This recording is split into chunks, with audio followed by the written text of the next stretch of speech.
ગુજરાત સરકારનું બજેટ આવનાર સમયમાં રજૂ થનાર હોય, જેના રત્ન કલાકાર કલ્યાણ બોર્ડની માંગ સુરત ડાયમંડ વર્કર યુનિયને કરી છે. ગુજરાતના 25 લાખ રત્ન કલાકારોના હિતમાં જાહેરાત કરવા રજૂઆત કરાઈ હતી. જો બજેટમાં રત્ન કલાકાર કલ્યાણ બોર્ડ બનાવવામાં આવે તો રત્ન કલાકાર કલ્યાણ બોર્ડથી 50 લાખ લોકોને રાહત મળશે. રત્ન કલાકારોને મંદીના માહોલમાં સહારો મળી રહેશે. છેલ્લા 5 વર્ષથી ડાયમંડ વર્કર યુનિયન દ્વારા રજૂઆત આ કરાઈ રહી છે, છતાં હમણાં સુધી કોઈ જ જાહેરાત થઈ નથી. ત્યારે બજેટમાં કલ્યાણ બોર્ડની જાહેરાત થાય તેવી આશા વ્યક્ત કરાઈ હતી. ગુજરાતના રત્ન કલાકારો માટે આવનારા 2026ની બજેટની અંદર રત્ન કલાકાર કલ્યાણ બોર્ડની જરૂર શું કામ?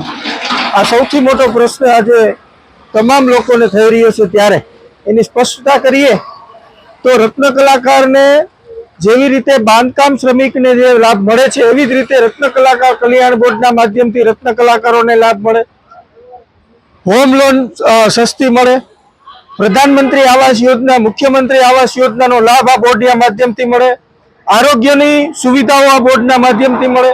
રત્ન કલાકારોના બાળકો જે ઉચ્ચ શિક્ષણ મેળવવા માંગતા હોય, આ ઉચ્ચ શિક્ષણ મેળવવાની જે સબસિડી છે એ બોર્ડના માધ્યમથી આપવામાં આવે. રત્ન કલાકારોને સ્કિલ ડેવલપ કરવી હોય તો આ સ્કિલ ડેવલપની પણ સુવિધાઓ આ બોર્ડના માધ્યમથી મળે. એટલા માટે રત્ન કલાકાર કલ્યાણ બોર્ડની માગણી કરી રહ્યા છીએ અને આ માગણી છેલ્લા 5 વર્ષથી ડાયમંડ વર્કર યુનિયન કરતું આવ્યું છે. અમને આશા અને અપેક્ષા છે કે રત્ન કલાકાર કલ્યાણ બોર્ડ જો નિર્માણ થયું અને સરકાર જો નિર્માણ કરશે અને સરકાર જો એની સ્થાપના કરશે તો ગુજરાતના 25 લાખ રત્ન કલાકારો અને એના પરિવાર સાથે 50 લાખ લોકોને આપણે સહાય ચૂકવી શકશું. અને આ બોર્ડની અંદર જનપ્રતિનિધિ હોય કે પછી ઉદ્યોગકારોના પ્રતિનિધિ હોય અને રત્ન કલાકારોના પ્રતિનિધિને રાખવામાં આવે, જેથી કરી વહીવટાનો પારદર્શક રીતે જળવાઈ રહે.